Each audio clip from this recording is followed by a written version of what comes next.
Hi, I'm Margy Kinmonth. I'm a film director. I specialise in making films about music, art, culture and biography. And today, to mark Remembrance Day, I'm going to talk to you about a film that I made about the artists of the First World War, which was all shot on location with Eddie Redmayne, and takes you through, just to give you a tiny taste of the extraordinary work of the artists 100 years ago. And the film really helps to understand, or to just from an eyewitness point of view, to understand the conflict through the eyes of the artists who were there, and they were fighting as well as painting. They were commissioned war artists, and their extraordinary legacy brings this unique eye to what went on over a century ago. So first of all, I'm going to show you a clip, and then I'll take you through really the story of the making of the film. There'll be time for questions at the end, and obviously I can't show the whole film, but it is available if you want to have a look at it later on. Okay, so here's a clip from the film.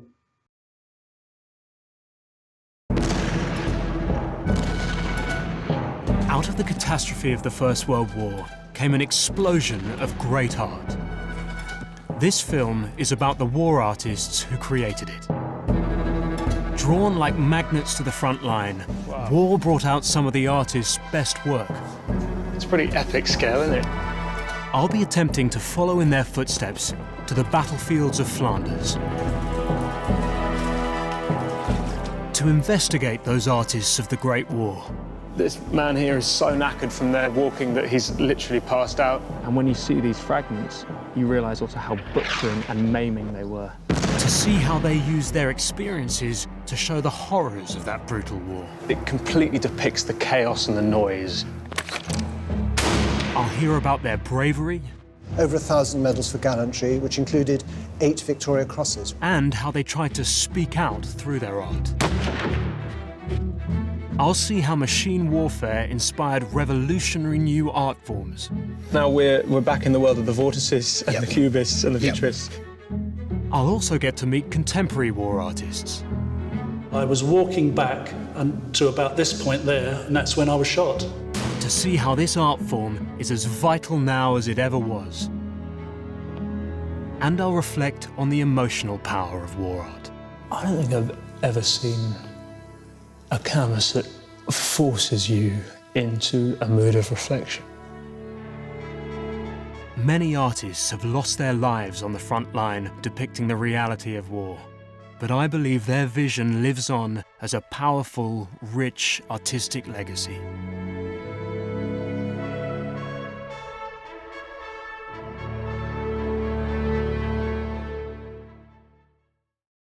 Well, that just gives you a little taste of the film. It's not the whole film, but it just clearly, what I like to do as a filmmaker is to go on location and really introduce a very cinematic aspect, with the sense of place being all important, and combine it with something of the lives of these artists and their legacy, you know, which is this incredible body of work, mainly held by the Imperial War Museum, who helped me enormously to make this film. And I think, I mean, I'm very painfully aware of what a huge, well-known subject this is. So my film is really just one version of what happened in the First World War. And this film, I'm just showing you the poster from it. Working with Eddie Redmayne was a real privilege, and I think it's the only documentary he's ever done. He had a complete passion for this subject, having studied modernism at university. So he knew the painters and so on very, very well. And the reason he wanted to do the film was for his support for Combat Stress, which is his charity and which helps soldiers who come back from war. So that's really the DVD cover gives you a little sense of what's in the whole film. But my interest was really piqued to start with by Paul Nash, the greatest of all war artists, who is our great British hero who both painted the First World War and the Second World War. And here we are in the archive of the Imperial War Museum with the painting called The Mule Track. And we'll be going back to this throughout my talk and talking about all different aspects of it. But it's a very, very important painting. And the other one, We Are Making a New World, which is very famous, so we'll be looking at that as well. But Paul Nash himself fought in the First World War, and he was gassed. He suffered from the effects of mustard gas, which eventually killed him. After the Second World War, he died young, from asthma. So he's my great hero, and he's the starting point.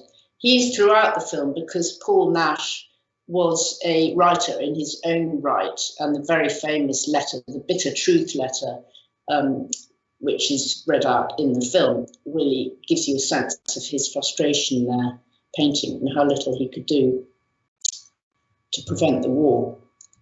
We decided, obviously, to go to France, and we filmed the whole thing in Flanders. So here is, I'm going to give you some sort of sense of the production skills. Here we are on the Eurostar on our way to France, and Eddie Redmayne is a brilliant researcher. He's one of these actors who absolutely goes into every single aspect of the character and the subject. So he learned how to paint. I mean, there's nothing he can't do, actually. But he did these amazing paintings, and the whole journey was amazing to film with him. So that's a wonderful moment on Eurostar, optimistically setting off to France. We got to Hill 62. This is a famous place where the battles took place in Sanctuary Wood. And it's very thick mud, and these ponds are very deep. They're actual mine holes, so you wouldn't want to walk in there. It's really deep. It's not a puddle. These have been there for 100 years, and so I was absolutely amazed by just being there. Just in the distance is no man's land, and just over the hill would have been the Germans. So it's quite an experience to stand there. And also these views inspired the artists. This painting is by John Nash, who's Paul Nash's brother. And again, a very well-known, Over the Top, it's called.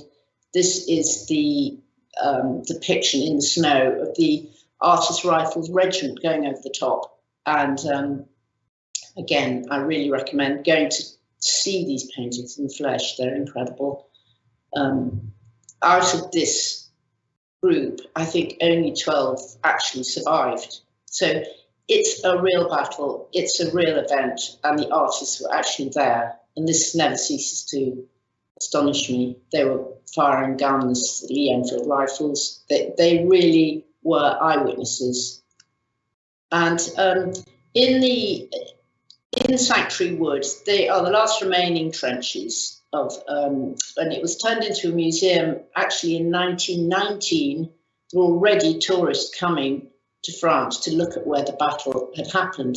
So we filmed in these trenches, and a tremendous amount of mud and leaves, and actually it was really the middle of winter. It was incredibly cold, and you just get a little taste of what it's like. There are other museums there which are more equipped for very large numbers of people, school children and so on. But this one, you really feel the texture of it.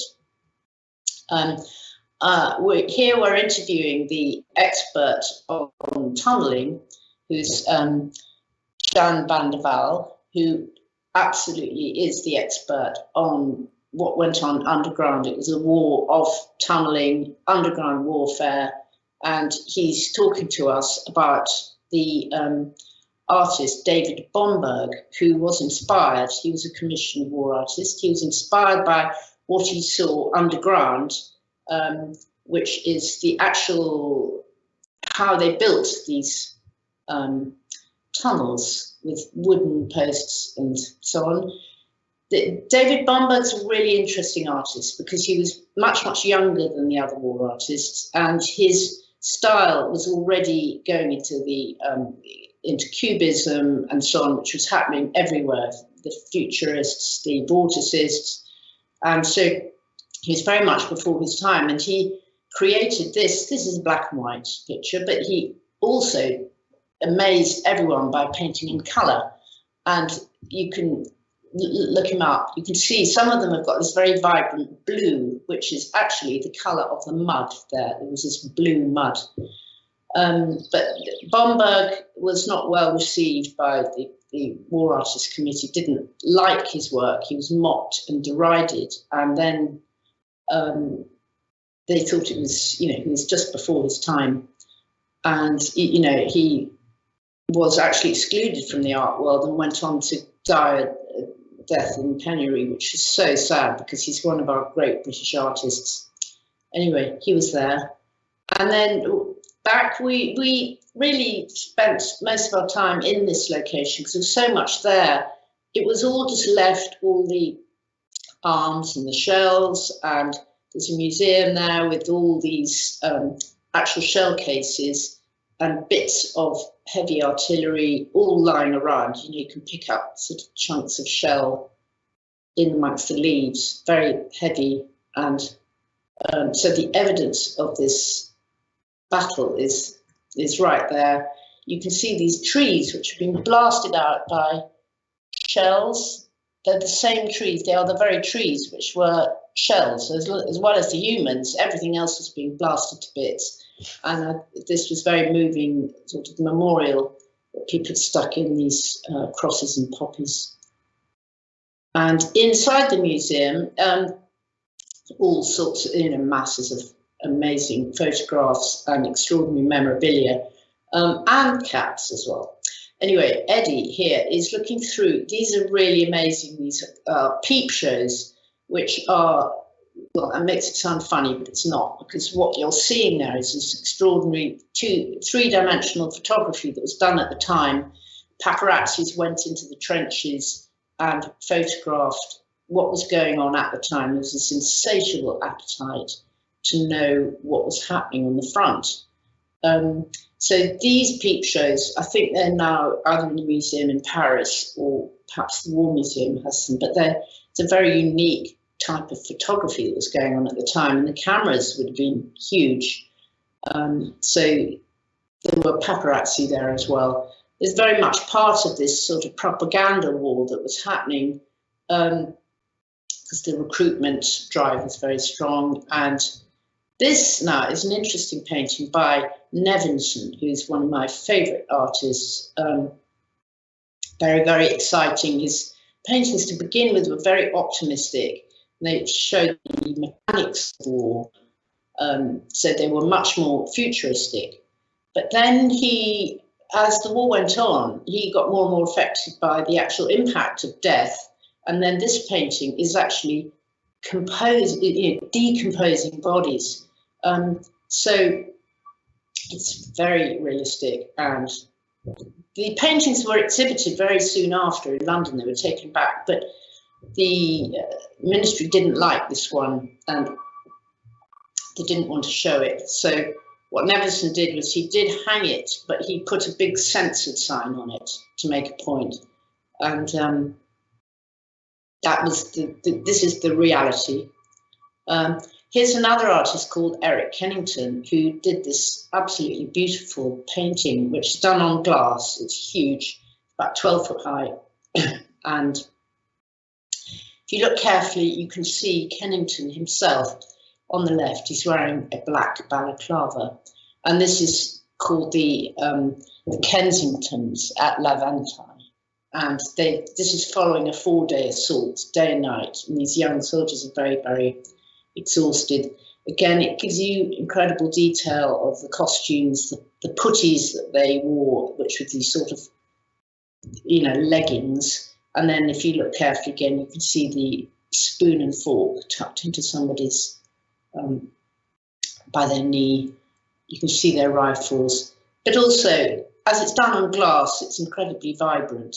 And if you ever get the chance to see it in the flesh, it's really worth tracking down, because it's almost like a religious icon with this vibrant snow. And Kennington himself was a wonderful painter. He himself did get very badly injured, and so he was behind the front line recovering, and he did lots and lots of work there out in Flanders.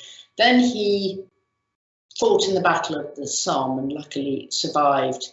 And so he's a very British artist, and again, marvellous record.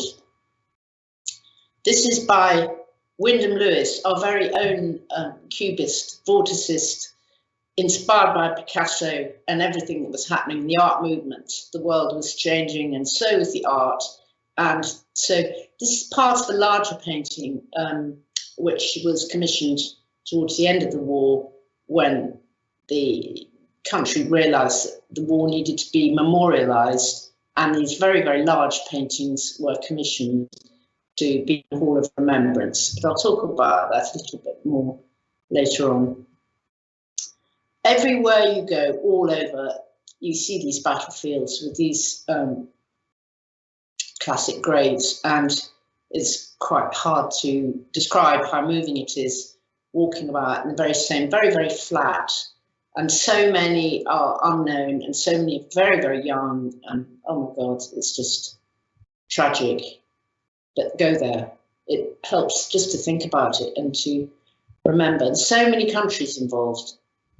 I mean, my film is not just about British war artists. It's about, there's more, but all the countries involved, everybody's got their own cemetery. And we spent some time there, very misty actually. You know, filming on location really brings all home to you. We were helped hugely by experts who took us to places and helped us make the film. Eddie's very, very interested in the research himself. As I said, he'd studied modernism at university.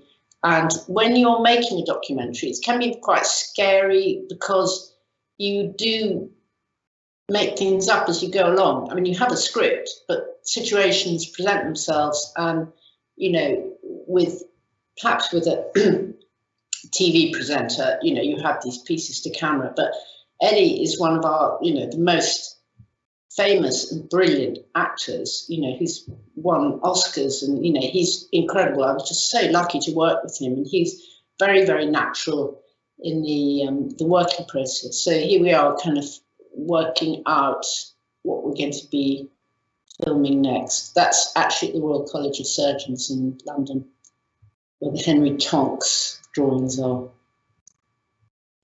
The other thing I do right from the start with my films is I always work with the composer right from the very beginning. And this is Finn Keane, who composed the music in my film. It's absolutely amazing.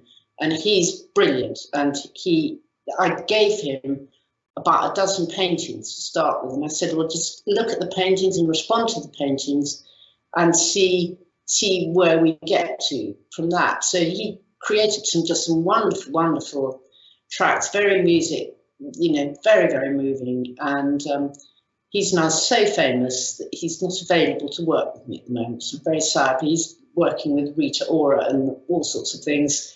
He's one to watch. But anyway, when you see the film and listen, the music, it's so moving and wonderful. So that's great. And all my films, I go into the cutting room with some temp tracks, and actually temp tracks, the ones he used, his first drafts were just exactly what we wanted. Here we are filming at the Royal Academy with the granddaughter of a German artist called Erwin Eschele, and this is Alexandra Milton, who is an artist in her own right. We found this sketchbook, and this German artist was working the other side of the line, doing a commissioned art for the German side. But we looked at his sketchbook, and it was incredible. And you see in the film really incredible work from everybody. it's not just. I was determined not just to have British artists. It felt wrong. So Alexandra's talking me through the sketchbook, which has never been seen before. We found it in Paris in the archive. He's an animal painter, but he did show us here pictures of the graves, roughly buried bodies. I mean, no headstones here, barely any identification. So you can see the kind of, you get a real sense of just the deaths happening and hastily buried bodies in this hard, cold ground. But I thought that, I sort of found, it's all very interesting to look at. It's obviously done from life. And he survived the Battle of the Somme, but he did have a nervous breakdown himself. I mean, they just all suffered incredibly from what they saw. Excuse me. So this is Dazzle Command. This is the technique. Dazzle painting was used by the Navy to disguise the battleships. These are the little miniatures that they made, and they were painted by the women at Dazzle Command. They were students of the Royal Academy School, and they painted the Dazzle paintings, a type of vorticism, which is done in blues and greys, and each battleship's painted to sort of confuse the submarines, so you can't really easily identify them. And apparently the technique was really successful later on in the war when they painted all the Navy. I think 2/3 of the casualties, it was reduced by 2/3. So they think it had an effect. And here we are with the Royal Academy looking at their collection. They're amazing. Then the Artist Rifle Association was where most of the artists were recruited for the First World War. And this had come, the Artist Rifle group came out of an earlier phase. They were originally the pre-Raphaelites, people like Millet, Rossetti, and those were the artists who were fighting. So the Artist Rifles then went into the First World War, and it was a lot less romantic. But here we are talking about some of the stories. Apparently, originally they sort of all thought the war was a game, and that Ford Madox Brown apparently shot his own dog. I mean, it's all a bit Dad's Army, but anyway, this is part of our history. It happened, and this memorial is at the Royal Academy. Right, this is what I was talking about. This is Richard Slocum from the Imperial War Museum, expert on this art, and behind him you can see the racks of these enormous paintings which were commissioned in 1918 when they wanted to make a Hall of Remembrance. And you can see that we're standing in front of the Stanley Spencer painting. And Stanley Spencer was only 24 at the time. He was sent out, everybody thinking he would do something religious, but they all took a while to find the subject matter. And he was working as a hospital orderly in Macedonia, and the subject he chose, which is a monumental, huge painting, was the sort of field hospital there. And it's really is extraordinary, moving scene of redemption, and one of his Stanley Spencer went on to become a very important Second World War artist, and won't go into that now, but this was a rare sighting. And so, the great thing about making a film is you can go into the basements and the archives and you can find things. You don't have to wait for them to be on show. And these paintings become part of the sort of permanent exhibition within the movie. And another huge painting, I'm sure everybody knows this one because it's always on show, and it's by John Singer Sargent, called Gas. And it's very, very moving, extraordinary, huge painting. Now, John Singer Sargent was a brilliant figurative artist and very, portrait painter.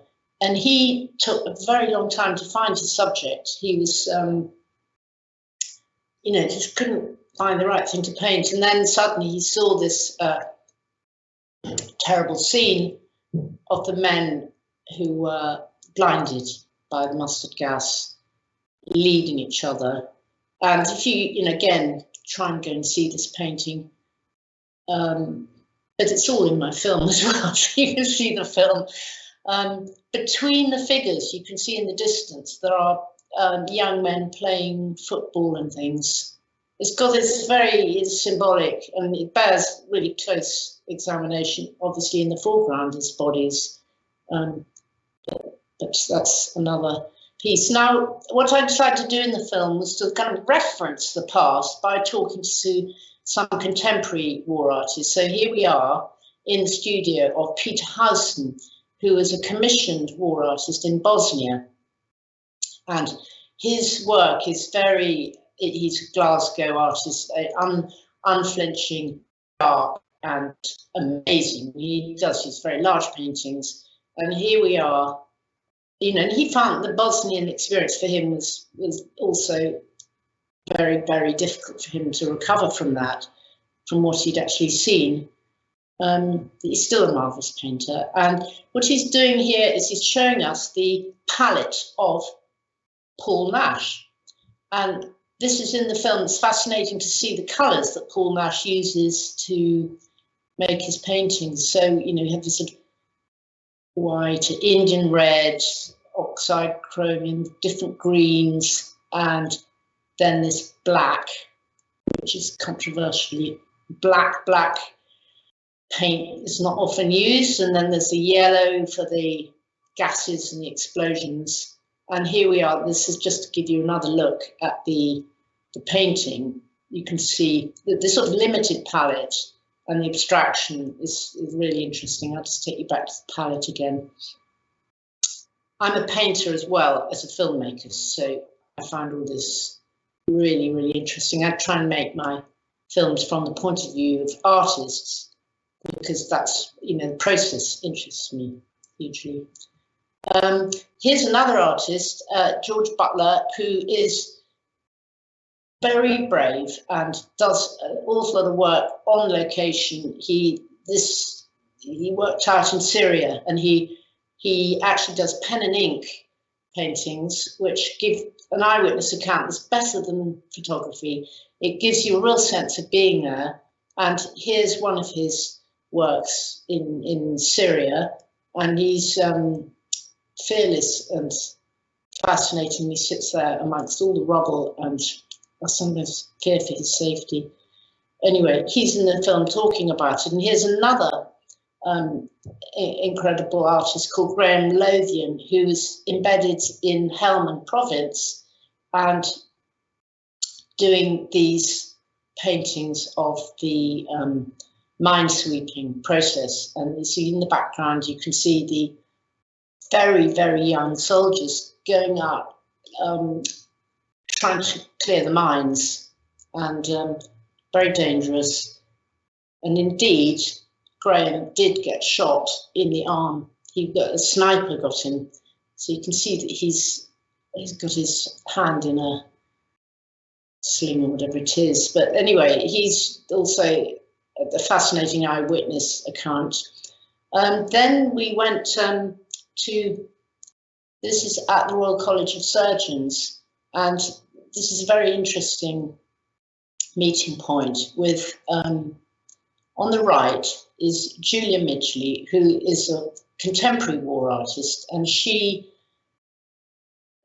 does amazing portraits. She does pictures of people at work, and she was sent on commission to record the field hospital in Hampshire, where the soldiers were being flown back from Helmand.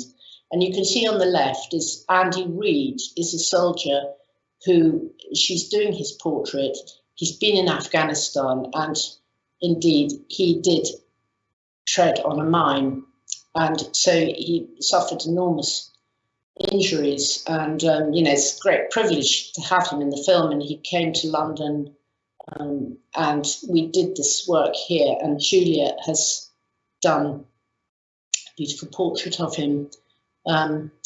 He lost both his legs and one arm. And anyway, so I'm sort of, it's amazing in this film to work with contemporary soldiers, have their actual point of view, and you really do see the consequences of the fighting. So this really, it sort of gives us a taste again, the kind of feel of what went on in the First World War. And when you see my film, you'll find it very moving, because it's, you know, it's all very well looking at the paintings in a gallery and thinking they're great paintings and they show us the knives and forks. But I mean, it really is a reality, and 16 million people died in that war. And I'm fantastically indebted to Eddie to work with him. And, you know, it's a rare privilege to work with an actor like that, who really understood and explains it all so well. Well, so I've told you about the film, and I've just picked out really very, very few pieces from it. But it'd be great to have any questions, because that's always more interesting for me. So if there are any questions, this is a good time to ask them. Thank you, Margy. We do indeed have some questions. Our first one comes from Claire in Texas, and Claire says, how did Eddie Redmayne first come to be involved in this film? Well, that's a $1 million question. It took a very, very long time, actually, interestingly, because I'd already started work on the project. I mean, I knew I wanted to make the film, and my films, everything takes ages to put together. You know, you get the finance, you get the interest, you get the access, and then with Eddie, he's somebody who's unbelievably busy, and he'd just been making The Theory of Everything, so that kind of dates the film. I had to wait for him to finish filming, and then we met up, and his agent was super helpful. His agent absolutely loves Paul Nash as well, so we sort of had discussions, and then me and Eddie met in a bookshop. We had a kind of like a 4 or 5 hour meeting. It was very exciting. I could see, you know, it was going to be amazing. It was just a question of when I was going to be able to shoot it.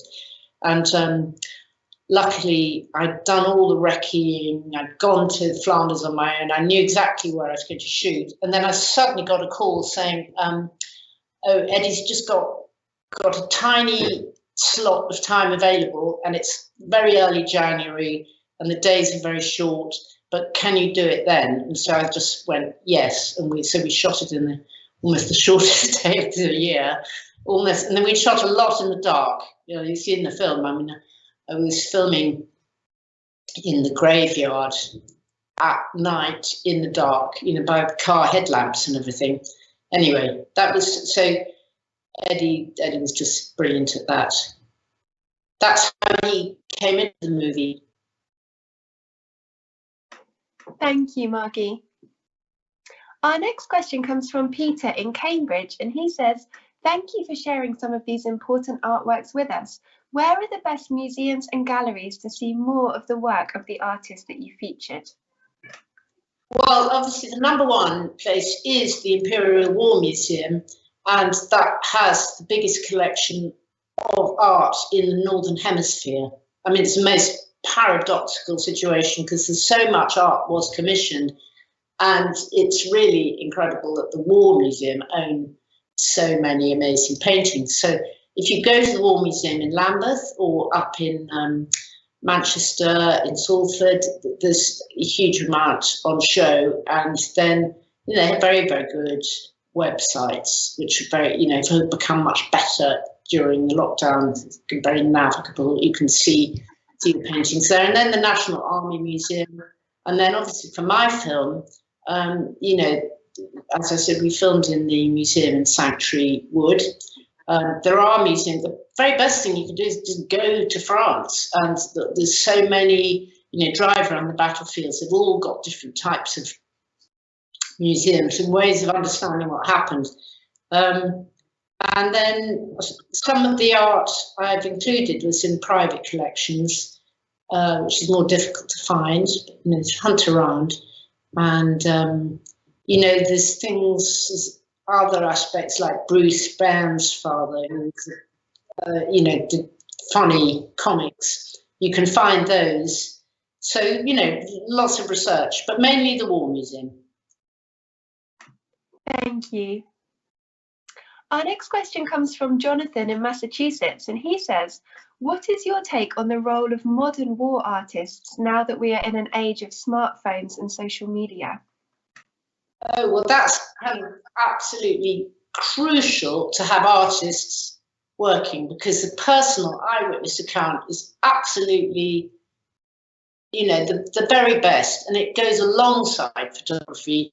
We've got very, very used to seeing, you know, brilliant war photography, but, you know, I feel that the artist's point of view is really incredibly important, and I've made loads of films about artists, so I just, you know, I think they're brilliant because they're very personal and unique.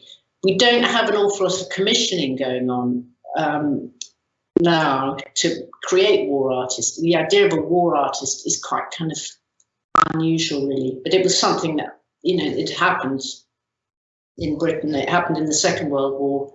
Lots of art was commissioned for making a recording of what happened.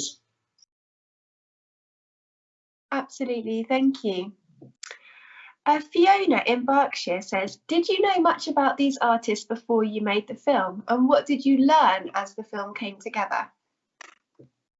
Well, I did know quite a lot. I mean, obviously, I went to art school myself, and I studied art history, and, you know, but I also find history very interesting and the war very interesting. And so for every single film I make, I try and find a unique perspective, a point of view into a story, and hopefully it's a point of view that hasn't been told before. So there's no point in making a film if somebody's already done it. And I make art films, and they're very, very difficult to make art films. They're sort of considered to be the tumbleweed of television, but they're not. They are fascinating. And my films all go out in the cinema, which gives you the chance to see the art on a huge screen in the dark. And so when this film was made and we had cinema screenings, it was very sort of all-encompassing way of understanding the art newly, seeing very, very detailed close-ups of some of the paintings. And so what I learned really was by photographing and filming some of these particular paintings, I kind of honed in and, you know, just understood more about them. And that was obviously with the help of Eddie, you know, it's his personal perspective. So that's what we learned. Thank you. Sandra in Sacramento asks, what was the hardest part of making this film? Did you find it emotional? Well, it was physically, it's very terribly cold. You know, it was unbelievably cold. So when you were out there and filming on location, you know, I had a fantastic team. We had masses of different cameras. We were doing Steadicam. We were doing sort of moving shots from cars, in cars. So we had everything. And I had a terrific, very small team, but we did get very, very cold. And so that's just a filming problem. My challenge is always getting the money for my films, getting the backing, getting people to put money into something that's a new idea. So I probably, as a filmmaker, I probably spend 90% of my time raising the finance, the distribution, and the, you know, that's always very hard. But you asked me if it was moving. Well, yes, it was very moving, and can't get away from that. We're still struggling to understand why the First World War happened. I mean, I'm absolutely baffled what it was about, and makes me, you know, very, very, very sad to think about it. Thank you, Margy. Caroline in New Hampshire would like to know which other films Foxtrot have made, and do you have a favourite and why? Oh gosh, well, I'm going to go off the wall here, really. Well, I mean, I've made films. I love working with actors. I made a film with Ian McKellen, all about Ellis Lowry, the Manchester artist. Again, that was a film that I felt that this artist had been underestimated and sidelined by the art establishment. So I was very proud to make that film about Lowry, and working with Ian McKellen was absolutely brilliant. So that's one film. It's called Looking for Lowry. Another film I made is called Royal Paint Box, which I did with the Prince of Wales, who is an artist himself. Prince Charles is a very good watercolourist. And so I approached him with this idea to make a film all about the artists in the royal family, make a sort of family tree to go back as far as he could in history and find out all the people in the royal family who actually made art. And so it's a bit of history and also him painting. And that was it's a very popular film. Goes out across America, actually. The Americans find it very interesting. A lot of incredible interiors inside palaces and shooting at Balmoral and Queen Victoria. So that was a huge project. And again, it was a cinema film. I was very proud to have it running in cinemas, and it's fascinating to make.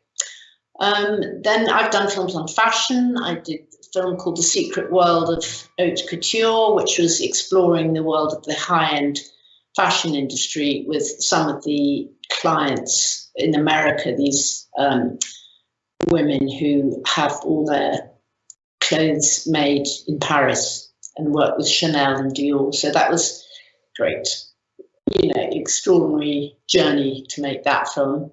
And I made a film about Francis Bacon, which is called The Strange World of Barry Who, which is, again, these, I've got, if you look on my website, on the Foxtrot Films website, you can sort of pick around. And I've made a lot of films in Russia, which is also a place that fascinates me. Now you ask what was my favourite. Well, my favourite actually is the film I'm making at the moment. So that's my answer, which is coming out next year. Thank you, Margy. Just a quick question here from John in London, and he says, why is your company called Foxtrot Films? What does the name mean? Well, my first job was working for 20th Century Fox, because obviously I'd always loved the movies, and then, the Foxtrots are kind of dance. I'd worked for 20th Century Fox as a projectionist when I very first started, when I'd left art school, and I was very pleased to have my payslip, minuscule payslip, had 20th Century Fox on it, so I thought that was very glamorous. But actually, the truth is Foxtrot is easier to spell than Kinmonth, because my name, Margy Kinmonth, I spend my whole time spelling it out. So I thought, well, but Foxtrot, and it's also a kind of call sign, and I've had the company for a long time, very proud of it. Lovely, thank you. And our final question here from Michael in Tunbridge Wells, and he says, can you tell us all about your next film project? Oh, yes, well, that's something I'm absolutely flat out on the next film, which is very exciting. It's in post-production. It's called Drawn to War. It's another war film, and it's all about the British artist called Eric Revillius, who was a watercolourist and a very absolutely amazing designer and painter, who was then killed in the Second World War in a plane crash over Iceland.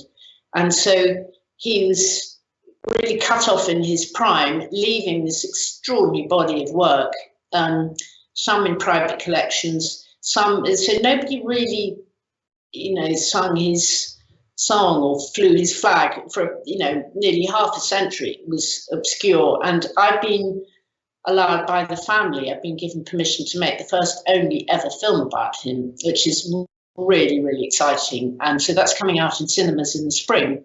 It's a full-length long film, and it's my pandemic baby. I shot it all throughout the lockdown.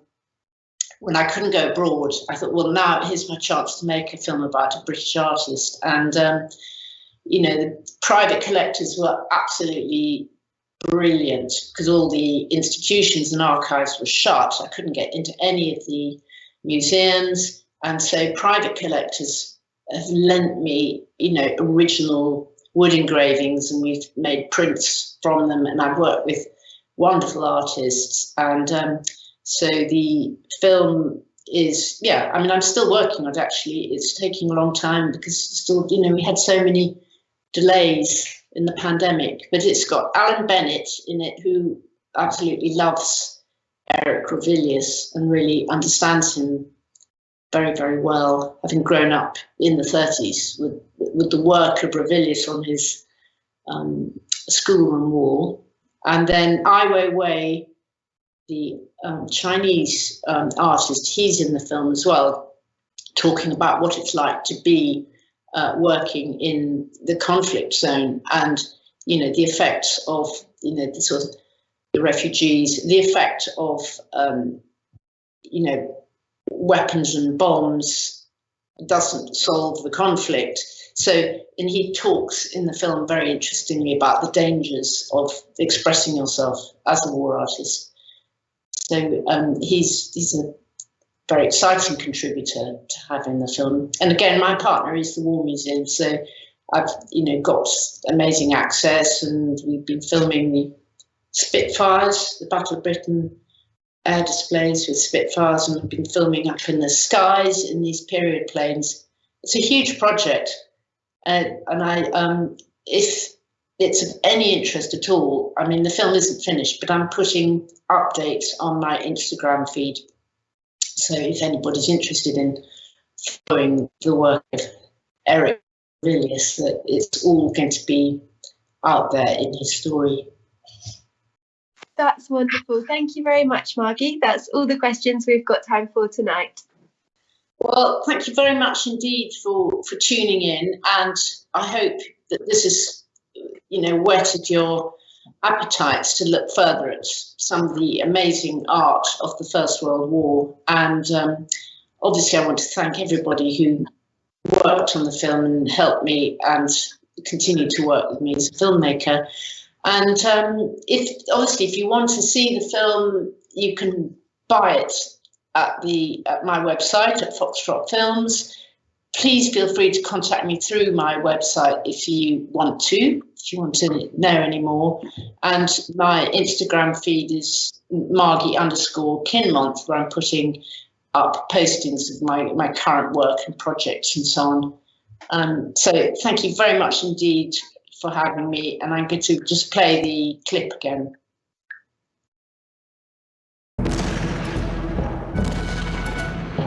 Out of the catastrophe of the First World War came an explosion of great art. This film is about the war artists who created it. Drawn like magnets to the front line, war brought out some of the artists' best work. It's pretty epic scale, isn't it? I'll be attempting to follow in their footsteps to the battlefields of Flanders, to investigate those artists of the Great War. This man here is so knackered from their walking that he's literally passed out. And when you see these fragments, you realise also how butchering and maiming they were. To see how they used their experiences to show the horrors of that brutal war. It completely depicts the chaos and the noise. I'll hear about their bravery. Over 1,000 medals for gallantry, which included 8 Victoria Crosses. And how they tried to speak out through their art. I'll see how machine warfare inspired revolutionary new art forms. Now we're back in the world of the vortices and the cubists and the futurists. I'll also get to meet contemporary war artists. I was walking back to about this point there, and that's when I was shot. To see how this art form is as vital now as it ever was. And I'll reflect on the emotional power of war art. I don't think I've ever seen a canvas that forces you into a mood of reflection. Many artists have lost their lives on the front line depicting the reality of war. But I believe their vision lives on as a powerful, rich, artistic legacy.